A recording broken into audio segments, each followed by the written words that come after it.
Hey y'all, this is AL Thigma Dom, and this is the recap review for Love and Marriage DC.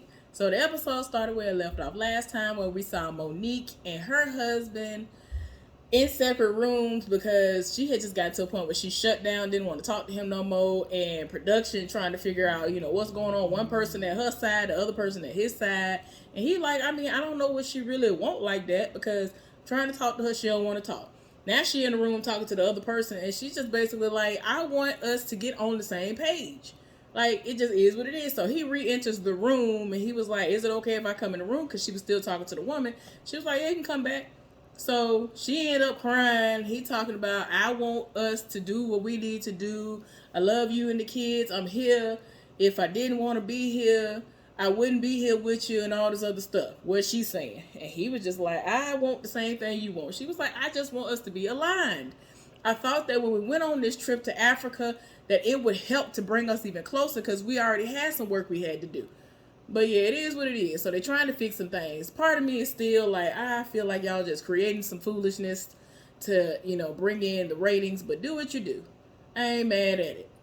So we end up seeing Jamie, uh, trying to remember his last name. I don't know why I can't think of it right now. But anyway, we see Jamie Tyler. I ain't know if I was thinking of the right person's last name or not. Jamie Tyler, I think. Um, and he goes to the oldest child's apartment, which is the child that Arena had before she got with him. And so she's trying to make it seem like she need him to come over there and put a, a dresser together or something like that. But he's not good at putting nothing together. But it was all a ploy because she needed to get him over there so that she could talk to him about what went down at dinner the other night. Because she feels like the son didn't really get through to him. And he's just one of the people where if it ain't what I say it is, if it ain't going the way I wanted to go, I'm gonna still be mad. I'm gonna still say what I said. I ain't here for what you talking about. And he wasn't. He was not hearing Jason out. And that boy know what he want. Like, it's like he trying to get from under y'all thumb. He's trying to be independent despite his disabilities that he was born with. He's trying to defy all these odds that are placed in front of him. Like, I am here for, like, I've been getting my, every time he come on the screen, I be getting my life. I would have never thought that the scenes that he in a lot of the cases, I be getting my life. I be here for it. But anyway, the daughter was like, respectfully, I'm trying to check you because you wrong. He telling you what he want to do. We understand that you want him to be out here DJing, but that ain't his passion. He know what he want to do. Let him do what he doing. So it is what it is. He accepting it, going on by their business. So um, we end up seeing Winter and I don't know why I want to say Melody. I don't know what's wrong with me. Why can't I think of her name?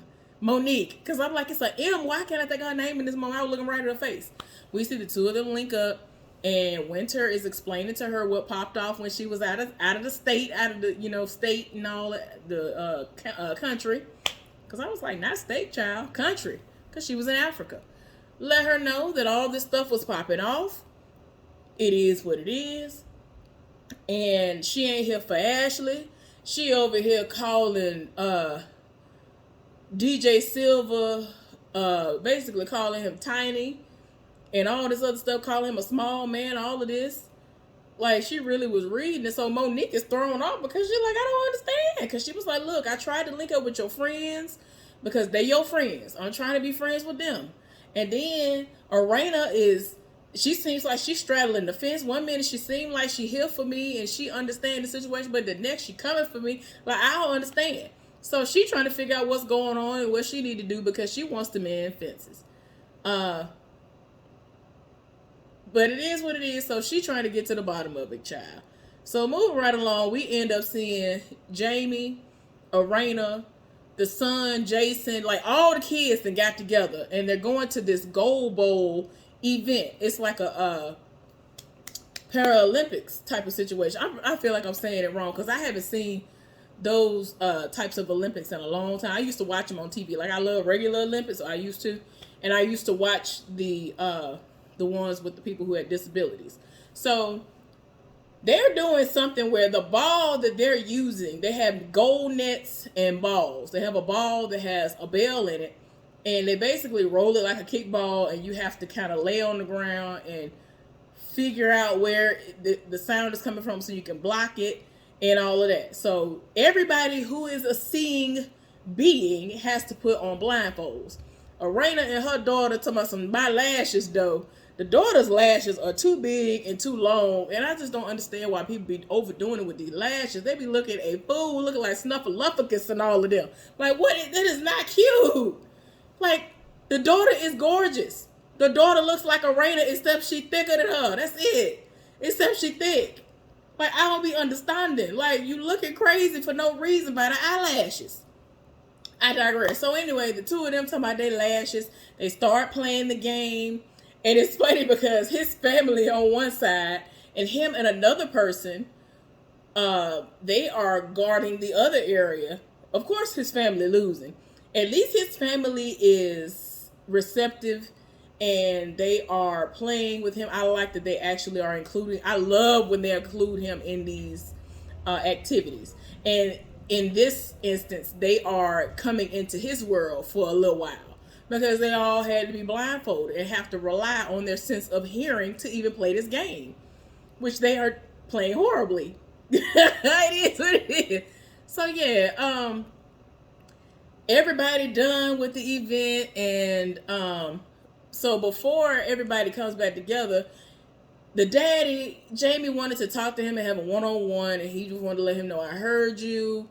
You know what I'm saying? Whatever you want, I want the best for you, and I'm glad that you doing what you do. So then everybody come together, and so Arena was like, hey, guess what I have? She had the letter for the longest from the Doors program to open it, and open the letter, he got accepted. Now, this program is supposed to be something that is awesome for him. It's going to help him to be independent. He trying to get out the house, be on his own, work, get a girlfriend, all of this. He done said it off. He was so happy, he started dancing and some more. But yeah, the daddy told us about hallelujah. I'm glad. I said, okay then. Look at you trying to be supportive, Jamie. I'm here for it. Good. So, everybody celebrate with him. I'm talking about that child started dancing. I said, okay then. All right. You better dance. Because he really was excited that he got into that Doors program. So I'm happy for him too. I'm here for it too. So anyway, Ashley is having a mommy day event where they're going to be drinking and enjoying themselves at this selfie museum. And everybody pretty much was invited. And Winter came late. But before Winter came, Arena and Ashley were there and they were talking. And so, like I said earlier, Monique wanted to get down to the bottom of things. And she said she came to me and she said these things and y'all kept coming at her sideways. And so she was like, we didn't bring nothing to her that she didn't keep bringing up to us. We was just tired of her telling us about her scamming husband. We didn't come for her. And the way she said everything, it came off all the way sideways. It just came out really bad. Then Winter showed up. And of course, they were on high alert. And they was looking like, girl, we ain't here for you. And so she was looking for them, came over there. And it got heated between Ashley and Winter.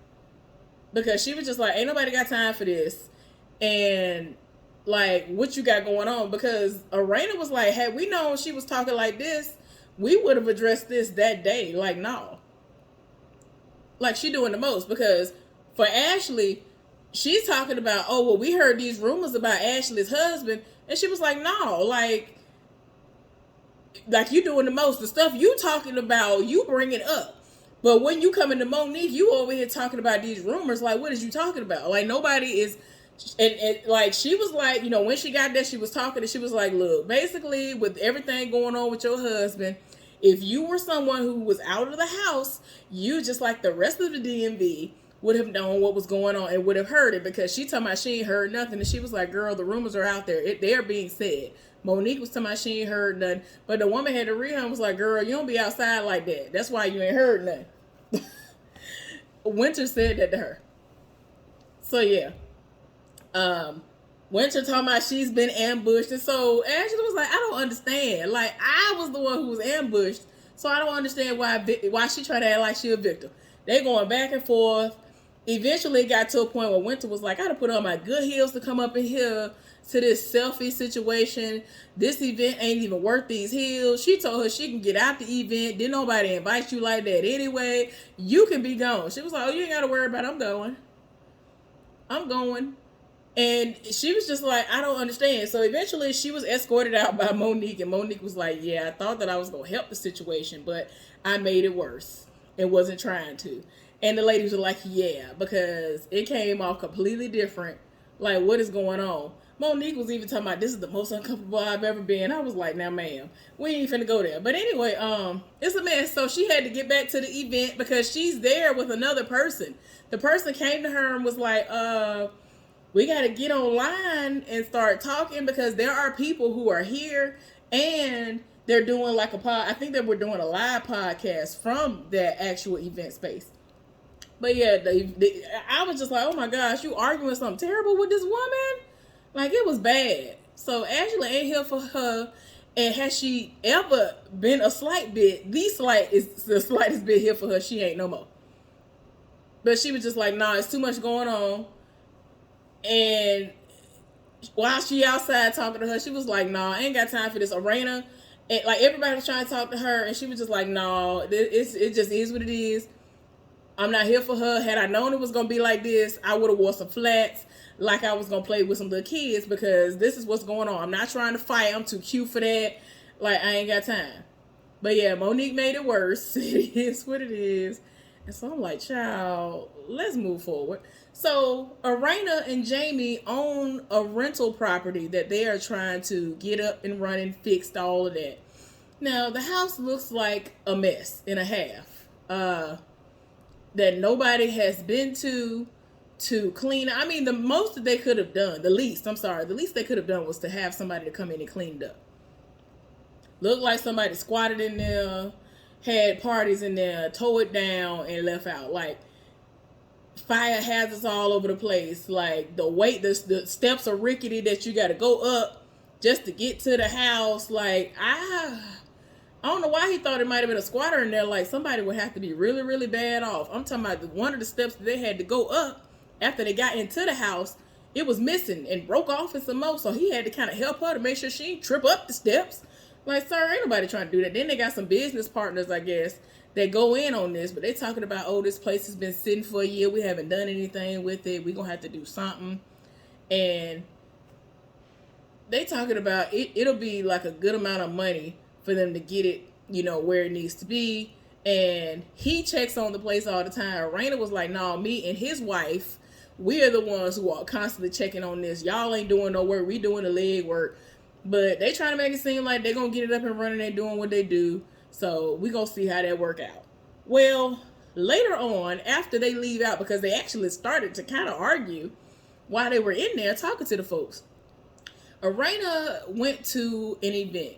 Her best friend was having a birthday party at some event at some event space that her husband was hosting at. He was doing his DJ thing at. She pulled up, and this was the same day that the event happened that Ashley had. So she went to that first, and then she came to that later. So the husband was already confused, like, why did you even come late? That's your best friend. So she was like, you made me miss my best friend's birthday party. He was like, I don't even understand what you're talking about. How I had anything to do with that? She's explaining that he came out the building after she texted him and was like, I'll be there in 5 minutes or whatever. He was like, and I texted you back. She was like, yeah, you did. But when you came outside, you was hollering and screaming at the top of your lungs. So he was like, I was not hollering at you. This whole scene was them saying, you was hollering at me. And no, I wasn't hollering at you. You was hollering at me and I didn't appreciate that. No, I was not hollering at you. He was talking about a lot of stuff was going on the inside. And so she was like, you're going to have to stop taking stuff out on me that's going on in the club and all this other stuff. And that's a problem. And they just kept going back and forth. And eventually she was like, look, I missed my friend's birthday event because it was people outside watching us go back and forth. He was like, it was maybe 3 people that saw the whole thing go down. And so she was like, it was more than 3 people. And I know they figured out that I was your wife and we was going back and forth and that was embarrassing. So I left. She said that she moved up a little bit because he was going to park her car for her. She had on heels. And she was like, I'm not finna walk when I can just pull up to the door and walk fewer steps ultimately to get where she going on the inside of the party. But he was trying to figure out why she drove off, and she was like, I didn't drive off. I just moved up a little bit because I wanted to get out of the door. Y'all, it was a mess. But anyway, they basically made up, and then in the confessional, they talking about some, oh, we always, we'll fight, but then we quickly make up whatever. And I don't understand. I can't. It was kind of like a, oh, okay, now I ain't now shut up now type situation for me. I don't know. I ain't here for it. To me, that ain't resolved nothing by you basically saying, all right. Like that whole time, the entire time, it was you yelled at me. I felt some type of way. He even told her you could save them tears. Like she was about to cry and was crying. He said, well, you could save them tears for somebody else. Like he has this attitude. Like he has this controlling type of tone that he be having. And I just be like, the purse strings got to be real good for people to just be like, all right, all this infidelity you done dealt with this man. And like, I think with that business didn't pop off until 2009.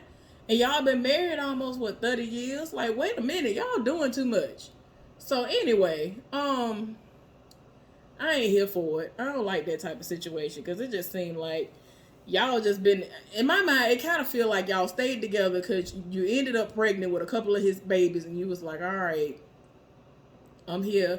And yes, you can love somebody, but if the situation ain't right, it ain't right. A lot of people have been married a long time and the relationship is dead wrong and they ain't supposed to be together.